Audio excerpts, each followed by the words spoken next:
You're treading water, maybe 50 meters past the break. The swells are dark and slow beneath you, and somewhere below you know this. You've always known this, something is watching.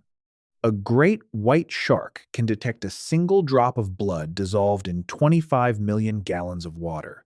Its lateral line reads, pressure waves you didn't know your body was making. Its electroreceptors sense the faint bioelectric pulse of your heartbeat from 800 meters away. It is, by any biological measure, one of the most perfectly engineered sensory systems in the history of life on Earth. And it swims past you every time. Why? The answer isn't one thing. It's never just one thing. There are layers here: evolutionary, chemical, electrical, metabolic, and each one is stranger than the last. We're going to go through all of them. And by the end, this won't be a story about sharks anymore. It'll be a story about what you actually are. Let's go. Start with the myth that lives in every ocean movie ever made, that humans are easy prey, and the only reason we aren't eaten is luck or distance. Dr. Peter Klimley at UC Davis spent years destroying that idea. In 1994, he analyzed 131 white shark attacks off the Farallon Islands, one of the most shark-dense coastlines on the planet, and found that in 77% of cases where a human was bitten, the shark released the person immediately and never returned. He called it taste and spit. The reason?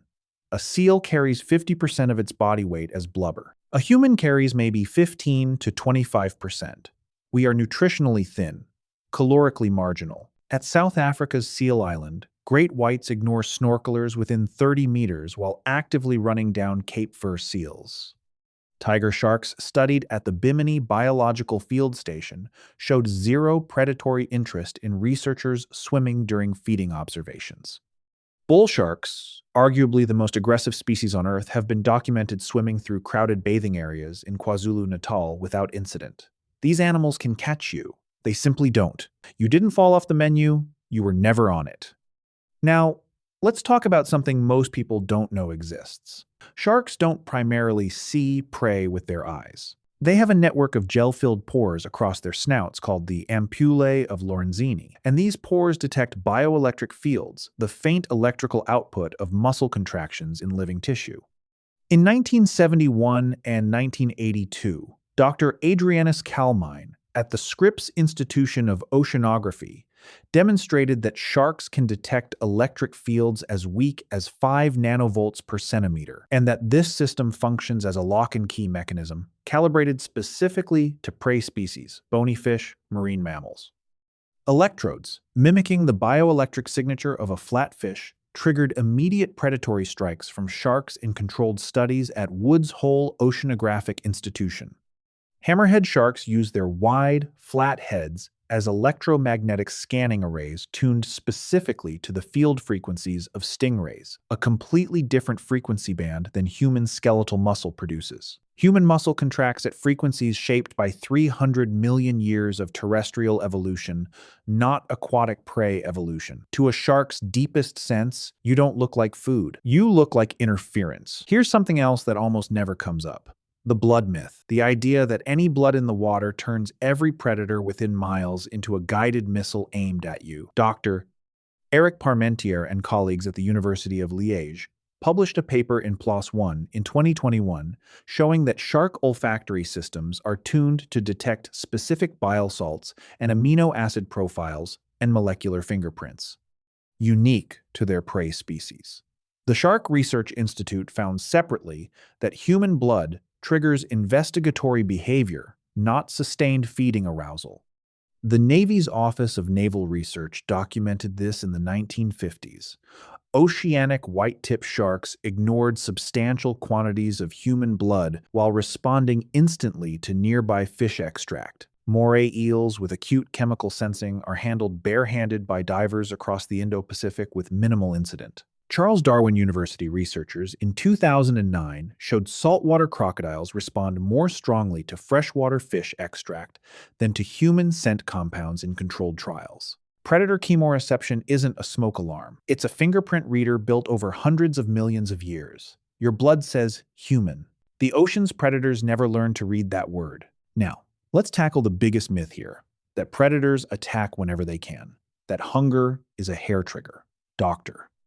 Neil Hammerschlag at the University of Miami Shark Research and Conservation Program calculated in 2012 that a single failed predatory rush costs a great white between 70 and 100 calories, a meaningful fraction of its weekly energy budget. A seal offers 4,500 to 7,000 calories of dense blubber. A human offers 1,200 to 1,800 calories of lean muscle that shark digestive systems aren't optimized to process. Orcapods in the Strait of Gibraltar, studied by the GTOA group in 2023, consistently targeted bluefin tuna over available human swimmers. Leatherback sea turtles, slow, large, and seemingly easy, are ignored by most sharks because the caloric math doesn't work, a pattern documented repeatedly at Playa Grande, Costa Rica. Even Nile crocodiles, the most prolific large predator killers of humans on land, almost exclusively strike at specific river crossing points that minimize their own energy expenditure. Natural selection punished predators that wasted energy on bad trades. An apex predator doesn't want to fight you. It wants to win, and you're not worth the risk. But here's the part that almost nobody talks about. Sometimes the system breaks, and when it does, the results are some of the most disturbing events in human history. Every sensory system has conditions under which it fails. Dr.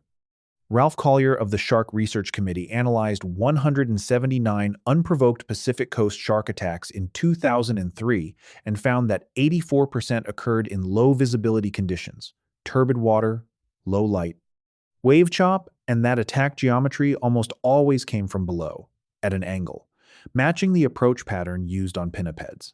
In 1916, a bull shark entered brackish water at Matawan Creek, New Jersey, during a period of sustained coastal flooding that compressed prey into unusual locations, a perfect environmental disruption event. Dr.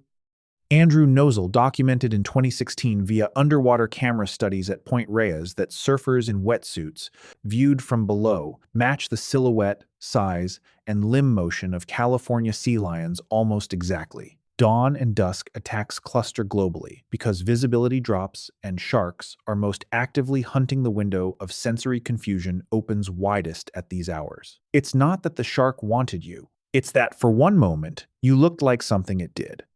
And this is where the story stops being just about predators and starts being about something else entirely. On the 30th of July, 1945, the heavy cruiser USS Indianapolis was sunk by Japanese submarine 158 in the Philippine Sea. Approximately 900 sailors entered open water. Over 5 days before rescue arrived, an estimated 150 men were killed by oceanic white-tip sharks in the deadliest shark attack event in recorded history. Every normal environmental signal that marks a human as not prey was absent. Deep open ocean, no reef structure, no bottom reference. Victims bleeding, moving erratically, indistinguishable in silhouette from large wounded fish. The misidentification conditions were stacked to maximum simultaneously. In December 2010, a series of attacks in Sharm el-Sheikh, Egypt, were traced by Red Sea University researchers to illegal dumping of sheep carcasses from livestock ships offshore, which had directly conditioned oceanic whitetips to associate surface-level mammalian bodies with feeding. The filter had been overwritten. Both cases required the active destruction of every signal that normally keeps us invisible, which means the rule held. Everywhere the distortion didn't exist, you were safe, because you were unrecognizable. There's one last thing I saved for the end. The reason predators don't attack humans in the ocean has nothing to do with human intelligence, tools, or dominance.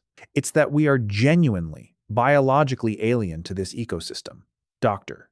Francesco Ferretti at Stanford's Hopkins Marine Station documented in a 2010 paper in Ecology Letters that even historically depleted shark populations in the Mediterranean, exposed to centuries of human maritime contact, showed no structural shift toward human predation.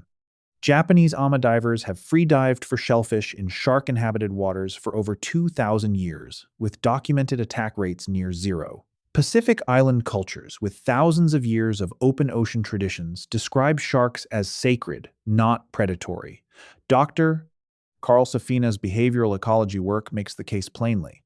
Apex predator behavior is shaped entirely by the evolutionary history of coexisting prey species. We have no such history here. We are a terrestrial mammal that entered a 3.5 billion-year-old ecosystem so recently that nothing in it has had time to learn what we are. Ancient civilizations feared the ocean as monstrous and unknowable, but the real story is stranger than fear. The ocean isn't hostile to you, it's indifferent. Its predators aren't afraid of you. They don't respect you. They simply have no category for you. We have built civilizations on its edges, sent navies across its surface, drawn global trade routes through its body, and the predators below have never once recognized us as part of their world.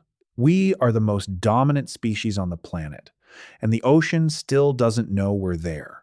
So, go back to that moment, you treading water past the break, the same great white, somewhere below you. 400 million years of evolutionary refinement.